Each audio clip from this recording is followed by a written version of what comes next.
Les Boliviens ont inscrit dans leur constitution le fait que dans le droit à disposer d'eux-mêmes, ils exigeaient aussi le droit de disposer d'eux-mêmes de leurs ressources naturelles, qui sont leurs richesses. Mais au Québec, on est en train de perdre ce droit-là, on est en train de le dilapider, ce droit-là, et il n'y a pas de débat là-dessus. C'est en train de se passer en douce, avec le moins de transparence possible, sous des prétextes de « nous amenons la prospérité, fait que fermez-vous la gueule ». On va vous fermer la porte, puis on va se foutre de la gueule des casseurs. Je ne suis pas en train de justifier casseurs, mais je trouve que la réponse de Jean Charest est d'une bassesse, d'une petitesse, qui montre à quel point c'est pas un homme d'envergure. C'est pas l'homme d'envergure dont on a besoin pour utiliser nos richesses naturelles. Il est à l'image du plan de peu d'envergure qu'il met pour le Nord comme pour le Sud. Là, le problème qu'on a avec l'exercice de la démocratie présentement, c'est qu'au lieu de donner des mandats et que les gouvernements exercent les mandats qu'on leur donne, les gouvernements prennent le pouvoir, ils peuvent nous dire n'importe quoi pour avoir le pouvoir, puis une fois qu'ils ont le pouvoir, ils peuvent faire n'importe quoi. Alors, c'est sûr que ultimement, si la situation continue de se dégrader sur le plan de la représentativité démocratique, bien, il va y avoir quoi? Il va y avoir plus de contestation, plus de résistance, plus de rage qui va s'exprimer, qui va faire éclater ce mode de fonctionnement-là.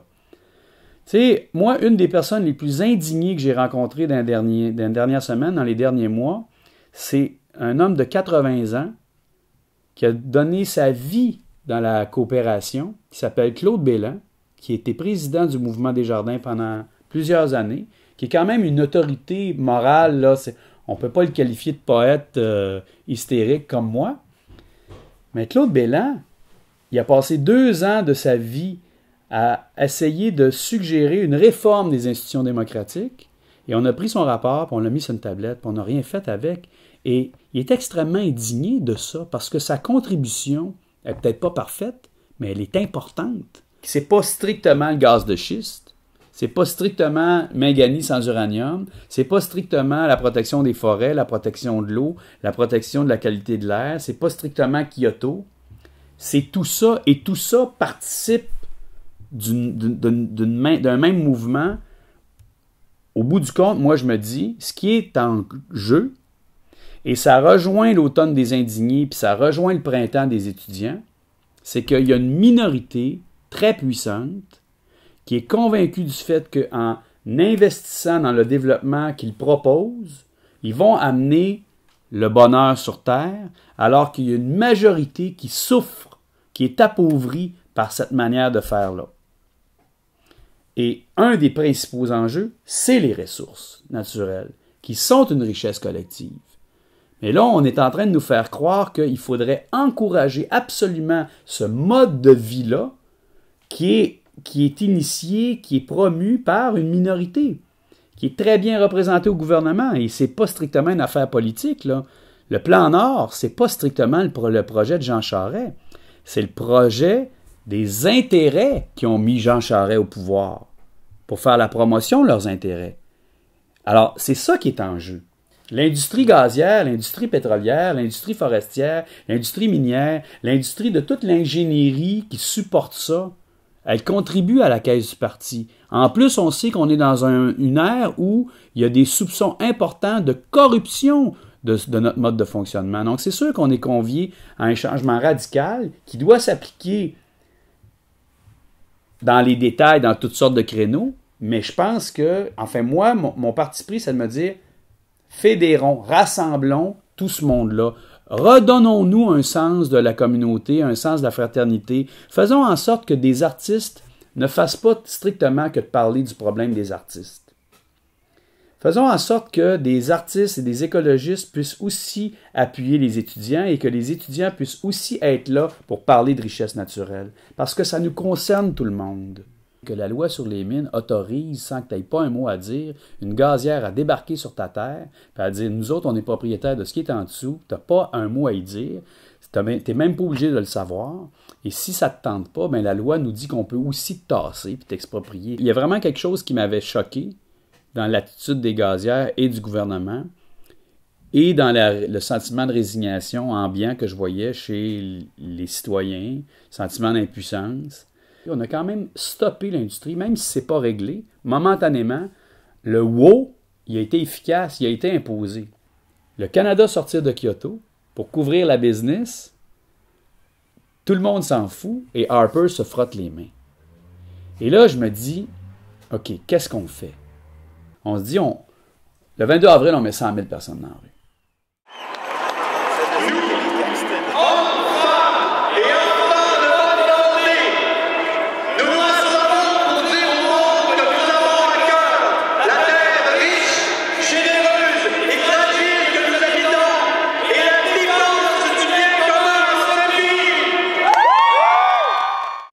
Il faut continuer. Il n'y a pas de formule magique. Il faut continuer à mettre de la pression.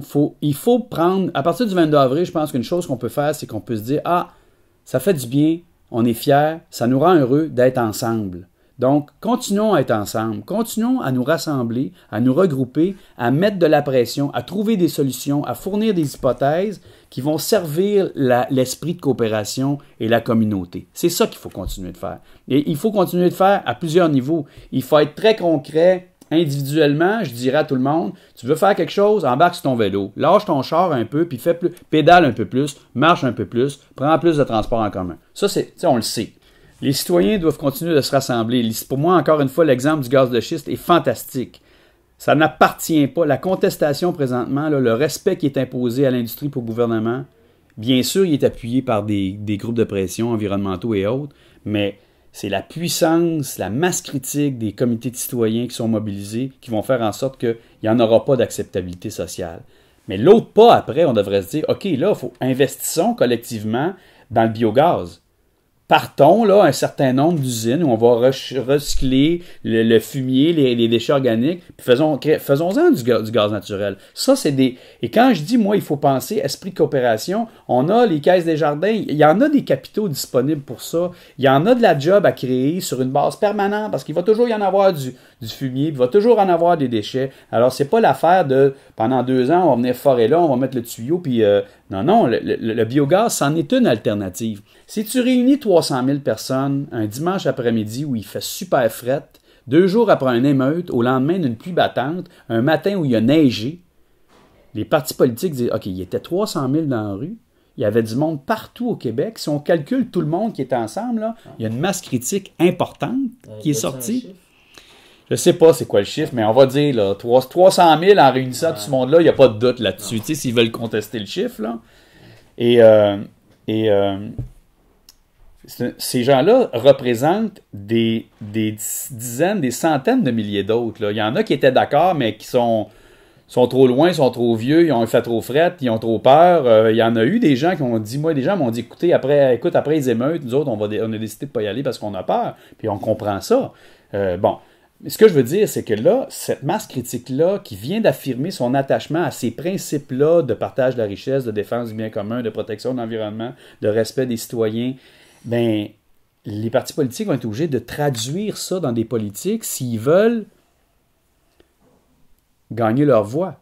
Je peux bien voir le fait qu'il y a un appétit de prendre les décisions en région pour des ressources et un mode de vie qui les concerne en premier lieu.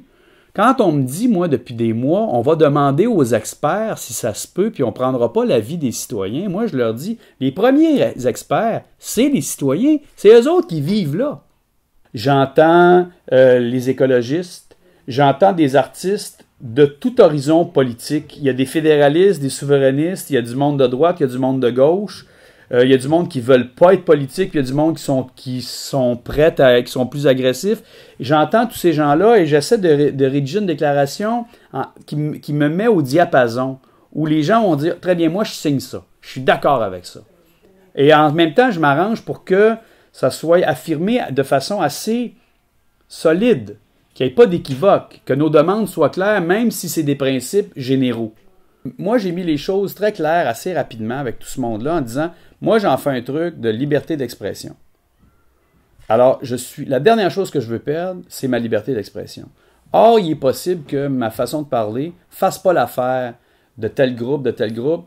Les groupes environnementaux, ils ont leur lutte, ils ont leurs créneaux, ils ont leurs agendas. Ils ont chacun leur contexte ici de par qui ils sont financés, comment ils le sont. Là, ils vivent une période difficile où, tu sais, les ministres conservateurs ont décrit les écologistes comme des terroristes, comme faisant partie des terroristes qui empêchent le développement économique, qui sont opposés au développement économique du Canada, donc qui menacent les intérêts supérieurs du Canada. C'est quand même assez grave comme situation. Donc, ils sont dans une situation assez tendue. D'une part, on est en train d'assassiner le ministère de l'Environnement avec des coupes sauvages, où on va s'arranger vraiment pour pouvoir dire qu'on fait du développement durable, mais on va contourner tout ce qu'on peut comme exigence environnementale. Ensuite, on menace de l'autre côté, s'ils prennent des prises de position trop politiques, on va leur dire que ce n'est pas des organismes de charité, c'est rendu des groupes de pression politique.